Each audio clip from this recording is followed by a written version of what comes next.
Sendo assim, eu repasso a palavra aqui ao nosso diretor-geral, Paulo Gonet, para continuar na presidência dos trabalhos.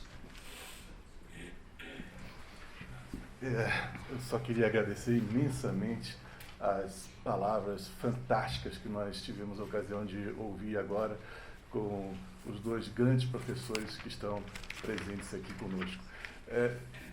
Antes de encerrar, eu gostaria de saber se alguém gostaria de fazer alguma observação.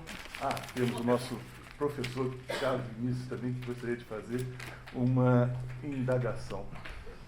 Muito obrigado. Bom dia a todos. Agradeço muitíssimo a presença do professor Pierre, do professor Manel, pelas exposições. Eu queria ouvir o professor Pierre sobre um assunto que eu e a professora Marinela falávamos agora há pouco. Ela vem rondando a atividade do Ministério Público Brasileiro. O CNJ recentemente regulou a liberdade de expressão dos magistrados. Ontem, em uma conversa com duas magistradas francesas que as duas estão aqui no Brasil e fizeram visita no Conselho Nacional e aqui na escola na semana passada, retrasada, ela nos dizia que na magistratura francesa é absolutamente proibido que o magistrado se pronuncie sobre qualquer coisa, sobre qualquer ação em andamento, salvo se ele tiver uma autorização expressa do procurador-geral. A liberdade de expressão dele é absolutamente constrita, restringida, balizada pelo exercício do cargo que exerce. Aqui no Brasil nós temos a possibilidade, e isso falava há algum tempo atrás com o professor Paulo, do membro do Ministério Público exercer o magistério. Então, ainda que nós pensemos em uma atuação do Conselho Nacional do Ministério Público para restringir a liberdade de expressão do membro do Ministério Público, como ficaria isso diante da liberdade de cátedra? Eu queria ouvir o professor Pierre sobre isso. Queria só, antes de responder, acrescentar a sua exposição ao seu exemplo das crianças perguntando sobre temas polêmicos, experiência própria que me deixou, você contando aqui, mas um dia eu estava na mesa e o meu filho me perguntou: papai, o que é virgem? E aí eu tive que explicar então o que era sexo, o que era não fazer sexo. Eu fiquei uma meia hora explicando. Se eu tivesse devolvido a pergunta, ele ia dizer, porque ao final ele disse: mas por que o azeite é virgem? Absolutamente, se eu tivesse devolvido eu responderia, mas é muito mais fácil. Mas enfim. Então, eu acho que esse tema é um tema complexo, não tem evidentemente respostas fáceis, e até para o próprio advogado isso se coloca, porque muitas vezes na nossa atuação nos tribunais nós temos determinadas posições que nós defendemos em prol do interesse do cliente. Mas muitas vezes a premissa acadêmica com a qual a gente trabalha é uma premissa que no final me traz um resultado que é contrário àquilo que eu defendo no tribunal, e eu acho que existem chaves diferentes. Eu acho que quando eu vou no tribunal, e sem nenhuma desonestidade intelectual, mas eu posso dizer: olha, existem essas premissas, nesse momento eu estou defendendo isso, que é o interesse do meu cliente. Mas sem prejuízo de, eventualmente, numa sala de aula, evidentemente, você ter uma outra discussão. Eu não acho que a necessidade do exercício de uma função pública, e aí eu coloco até o advogado como uma função essencial à justiça, ela vai impactar em qualquer restrição à sua liberdade de cátedra. Eu acho que existe plena liberdade de cátedra, o que não se confunde com a manifestação em redes sociais, que eu acho que é um outro problema, que aí certamente sobre processos em andamento, principalmente o magistrado precisa ter uma série de cautelas, mas eu acho que na cátedra, durante o ensino, deve vigorar a plena liberdade para discutir todos os temas. Eu acho que isso não poderia afetar de maneira nenhuma. Professor Manuel, gostaria de dar uma... Parece-me, adiro também a formulação aqui do professor Pierre Paolo, porque são dois direitos individuais distintos. Nós temos a liberdade de expressão e a liberdade de cátedra. Os limites de uma sala de aula, invariavelmente, não transcendem o que se fala numa sala de aula, não transcende, salvo se, por autorização, os alunos venham a gravar o que o professor disse em sala de aula. Então, ainda assim, não me parece que o núcleo essencial que recobre o direito à liberdade de cátedra, que é uma ideia que está presa à teoria dos direitos fundamentais, a teoria do limite dos limites, ou seja, todo direito fundamental possui um limite, porém, há também um limite à imposição desse limite. Então, se um professor, dentro de uma sala de aula, não pode se manifestar politicamente, está aqui num quadro de aula, por exemplo, de direito constitucional, de direito penal, de direito administrativo, um quadro de ofensa ao núcleo essencial ao direito.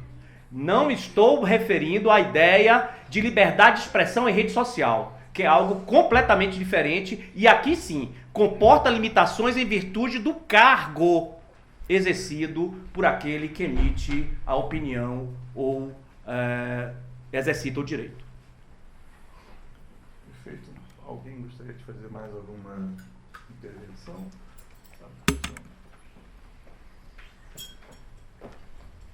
Obrigado. Bom dia, professor. A minha pergunta é dirigida ao professor Manuel Jorge. Eu, certamente por incompreensão, fiquei com uma dúvida em relação a uma afirmação em relação a escolas confessionais e o papel do professor na limitação da liberdade de cátedra. E acho que ela se coloca tanto no papel, na hipótese de escolas de ensino médio fundamental, quanto na universidade. O exemplo da excelência foi sobre uma faculdade de direito católica e a colocação de um professor ateísta. Eu certamente não compreendi a extensão disso, seja ela numa escola de nível fundamental, seja na faculdade, mas acho que na faculdade com ainda mais preocupação com a sua afirmação, o professor não é obrigado, me parece, a ser confessional ele próprio. Pode ser professor de matemática e ser ateísta, e desde que isso não seja propriamente limitador ao que ele vai expor, isso não me parece relevante. E também me preocupa essa leitura, tanto do viés do professor quanto do aluno. Especialmente na universidade, no âmbito da universidade, eu fui aluno de escola pública, estudei na São Francisco, mas tinha vários colegas que estudavam na PUC e não eram católicos. Isso não era relevante, até porque em se tratando de ensino superior, a oferta do ensino, ela não é confessional. Naquelas, obviamente, eu estou falando teologia, outras matérias semelhantes. Mas me preocupa a afirmação, me pareceu que a excelência disse que não havia problema algum em limitar o professor. Nesse caso, que ele não poderia ser ou professar uma visão ateísta estando numa escola confessional. Gostaria só de entender. E uma outra preocupação, e aí, desculpe, no direito comparado, acho que é importante que nós tenhamos também sempre a preocupação de nos colocarmos naquela história. É evidente que a preocupação do Tribunal Federal Constitucional alemão é impactada pela história recente e o que significou a questão religiosa e a perseguição religiosa. Agora, levado a ferro e fogo a esse exemplo, nós teríamos tido um problema seríssimo com o nosso ex-procurador-geral da República, Cláudio Fonteles, que ostentava um crucifixo de madeira de uma forma bastante pública, e isso nunca foi discutido, embora tenha sido discutido o seu posicionamento em relação a um caso específico sobre o Estado do Natal. Então, só para entender melhor, porque eu acho que não compreendi.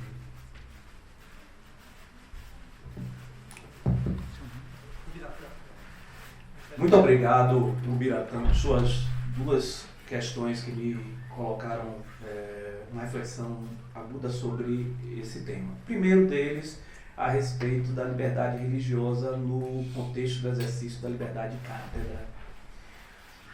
Eu parto de uma consideração inicial. Nós temos aqui a liberdade religiosa do docente e temos a liberdade religiosa da entidade.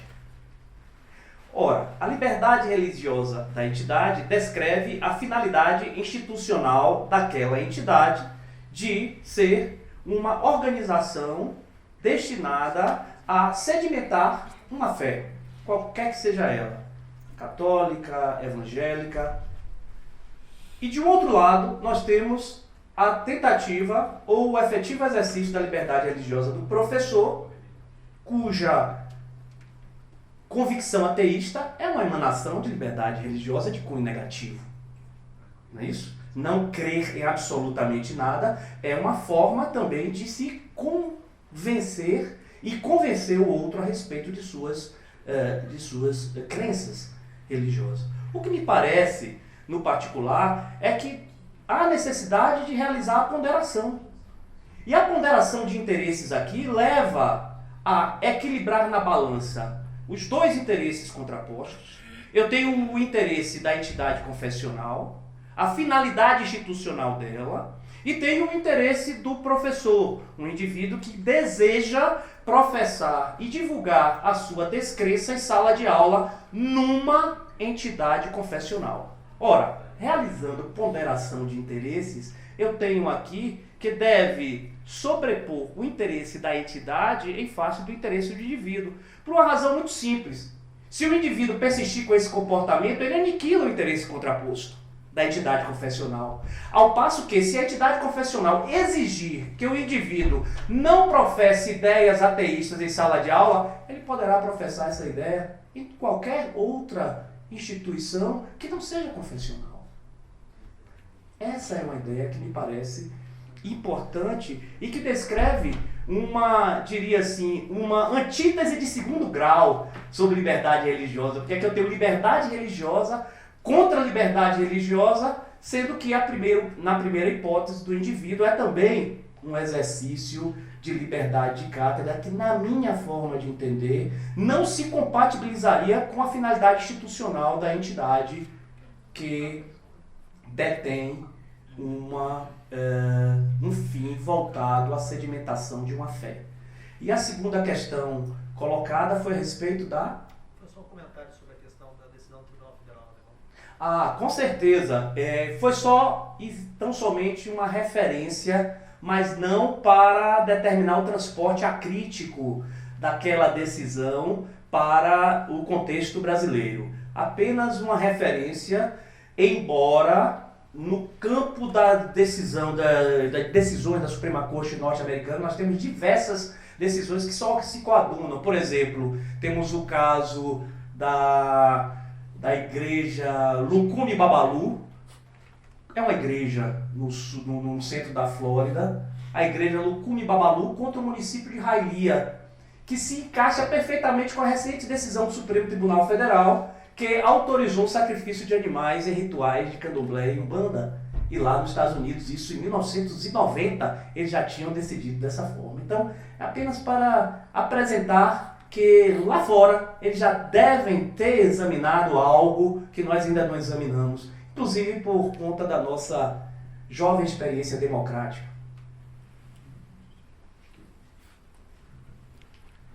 Bom, senhores, eu agradeço imensamente a presença e a participação dos senhores, especialmente dos nossos vibrantes e tão instigantes professores que compõem esse painel. Acho que nós começamos muitíssimo bem esse encontro de hoje e tenho certeza que vamos continuar assim no próximo painel. Eu não sei se os senhores repararam, mas eu me virei aqui e tinha um copo, né? E eu consegui derrubar o copo, quebrei o copo e feri aqui, não gravemente. Mas eu acho que isso mostra uma coisa. Aqui na escola, especialmente quando a gente trata de liberdade de expressão, a gente não se incomoda de quebrar o que parece ser sólido. E nós estamos dispostos a dar o sangue pela liberdade de expressão.